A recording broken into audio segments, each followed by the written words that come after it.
1.33 and so on in தசம வடிவம் என்னன்னு கேட்டிருக்காங்களா?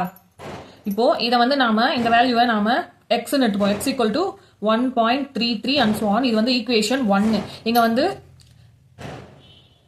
இந்த டெசிமலுக்கு அப்புறம் எத்தனை நம்பர் வந்து ரிப்பீட் ஆயிட்டே இருக்கு? ஒரே நம்பர் தான். இந்த 3ன்றது மட்டும் தான் ரிப்பீட் ஆயிட்டே இருக்கா, மீண்டும் மீண்டும் வந்துட்டே இருக்கா?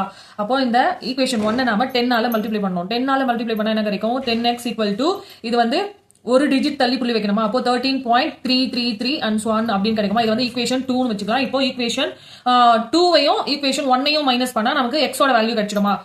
அப்போ 2 minus 1 பண்ணா 10x minus x equal to 13.33 and so on minus 1.33 and so on. இப்போ இது ரெண்டையும் மைனஸ் பண்ணா நமக்கு என்ன கிடைக்கும்? 9x கிடைக்கும். இங்க 13.33 இங்க 1.33 போயிருக்கா? அப்ப என்ன கிடைக்கும்? இது ரெண்டையும் மைனஸ் பண்ணா நமக்கு இந்த பாயிண்ட் அடுத்து இருக்கிறது எல்லாம் கேன்சல் ஆயிடும், 0 ஆயிடுமா? அப்போ 13 minus 1 நமக்கு என்ன கிடைக்கும்? 12. இப்போ இதை கேன்சல் பண்ணா என்ன கிடைக்கும்?